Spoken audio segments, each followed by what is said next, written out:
जय हिंद everyone. Welcome to online class of Shri Ram public school. Dear student, मैं अल्पना पांडे आज आप लोग को कबीर दास का जीवन परिचय पढ़ाएंगे। कबीर दास जी का पूरा नाम संत कबीर दास था। इनका एक अन्य नाम कबीरा था, यानी कबीरा के नाम से भी ये बहुत ज़्यादा प्रसिद्ध हुए थे। इनका जन्म सन 1398 में लगभग और संवत 1455 ईस्वी में हुआ था।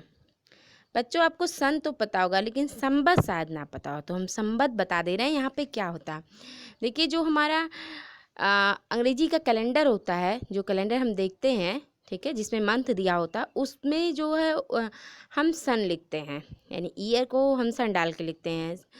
बट जो हमारा हिंदी का कैलेंडर होता है, यानी हिंदी का पंचांग होता है, उसके अकॉर्डिंग संवत चलता है। ठीक है, आइए अब कबीर दास जी का जीवन परिचय शुरू करते हैं। कबीर दास जी हिंदी साहित्य के भक्तिकालीन युग में ज्ञानाश्रयी निर्गुण शाखा के काव्य धारा के प्रवर्तक थे। कबीर दास जी के जन्म के संबंध में विद्वानों में बहुत ज़्यादा मतभेद था। यानी कुछ लोग उनका जन्म संवत 1455 मानते हैं, तो कुछ लोग संवत 1456 मानते हैं, कुछ लोग 1398 मानते हैं, तो कुछ लोग 1399 ईस्वी मानते हैं। लेकिन कहा जाता है कि कबीर दास जी का जन्म संवत 1455 ईस्वी सन 1398 ईस्वी में हुआ था। इनके जन्म के संबंध में एक दोहा भी प्रस्तुत है। संवत 1455 साल गए, चंद्रवार इक ठाठ ठए, जेठ सुदी बरसाइत को, पूर्णमासी तिथि प्रगट भय। यानी संवत 1455 साल में ये चंद्रवार का दिन था और जेठ का महीना था और बरसात हो रही थी और पूर्णमासी की तिथि को ये प्रकट हुए थे। इस दोहे के आधार पे ही इनका जन्म संवत 1455 ईस्वी माना गया है।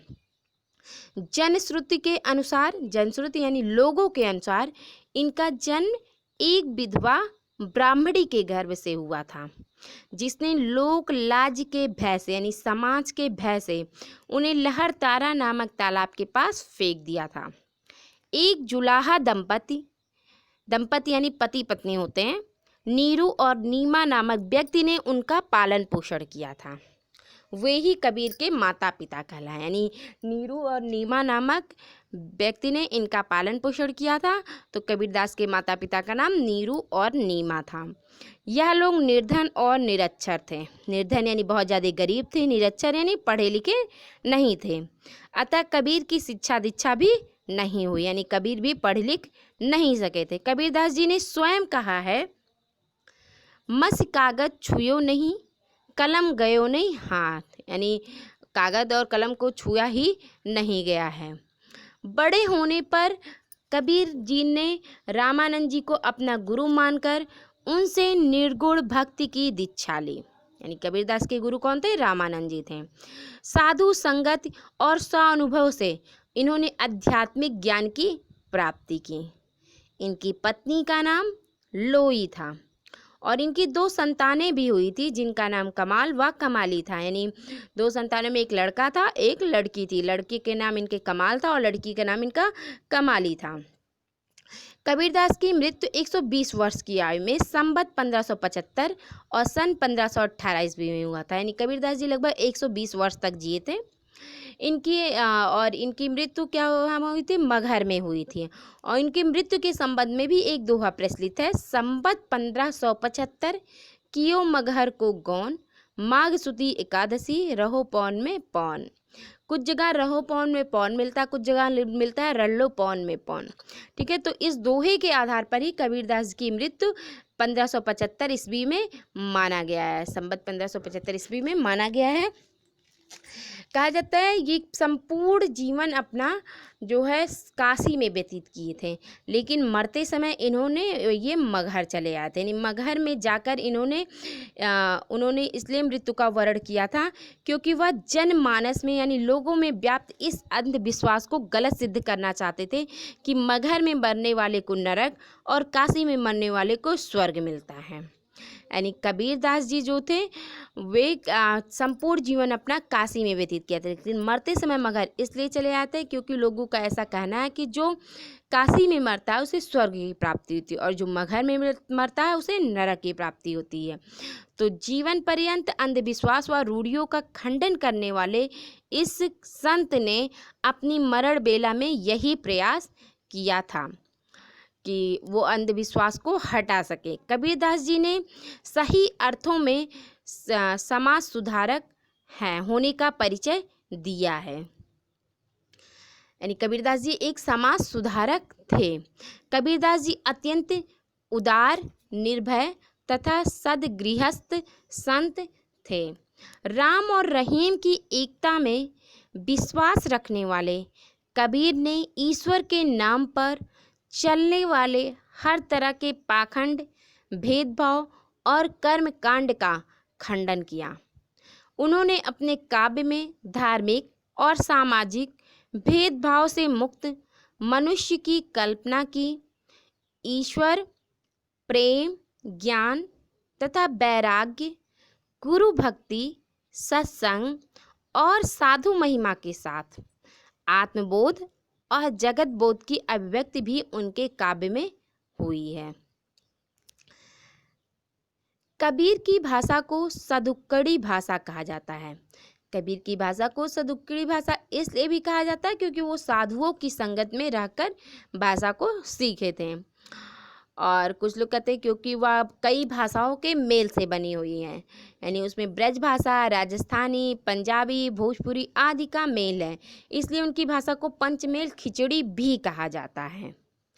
कबीरदास जी अपने समय के एक उच्च कोटि के व्यंग कवि भी हैं। अब कबीरदास की रचनाओं को यानी कृतियों को हम जानते हैं कि कबीरदास की कौन कौन सी कृतियां हैं। तो जैसा कि मैंने बताया कबीरदास जी पढ़े लिखे नहीं थे, ठीक है, और तो वो जब पढ़े लिखे नहीं थे तो वो लिखते ही कहाँ से।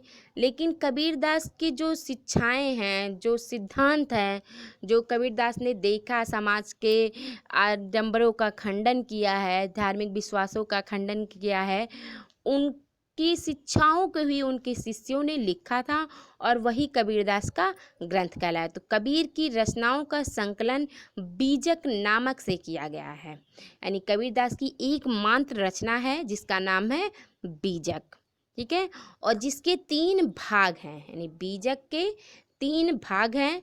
पहला है साकी, दूसरा है सबद, तीसरा है रामायणी। साकी जो है वो दोहा छंद में लिखी गई है। यानी साकी में हमें दोहा देखने को मिलता है तथा कबीर की शिक्षाओं व सिद्धांतों का विवेचन जो है इसकी विषय वस्तु में हुआ है। यानी साकी में हमें कबीरदास की शिक्षा और सिद्धांत देखने को मिलता है। दूसरा है सबद। तो कबीरदास के पदों को जो है सबद कहा जाता है। पद जो है कई लाइन में लिखे होते हैं और ये पद गेय है, यानी इनमें गाने वाला जो होता है उसी को गेय बोलते हैं। ये पद गेय हैं तथा इन्हें संगीतात्मकता विद्यमान है, यानी इसमें संगीत हमें दिखाई देता है। इन्हें विविध राग रागनियों से में निबद्ध किया जाता है। राग रागनी यानी जो राग, जिस राग में, जिस गाने में हम गाते हैं, सुर लय ताल जो राग होता है उसको यहाँ पे कहा जा रहा, ठीक है। इनके शब्द में राग रागनियाँ भी दिखती हैं। रहस्यवादी भावना व अलौकिक प्रेम की अभिव्यक्ति इन पदों में हुई है। यानी शब्द में हमें रहस्यवादी भावना व अलौकिक प्रेम, ईश्वर के प्रेम देखने को मिलता है। थर्ड है रामायणी। रामायणी की रचना चौपाइयों में हुई है, ठीक है, चौपाइयों में हुई है। कबीर के रहस्यवादी व दार्शनिक विचारों की अभिव्यक्ति इसमें हुई है, ठीक है। यानी कबीर के रामायणी में कबीरदास के रहस्यवादी व दार्शनिक विचार हमें देखने को मिलते हैं, ठीक है। तो आज हम बस यहीं तक पढ़ेंगे बच्चों। आप अपनी उत्तर पुस्तिका में कबीरदास का जीवन परिचय लिखिएगा और याद करिएगा। Thank you and have a nice day.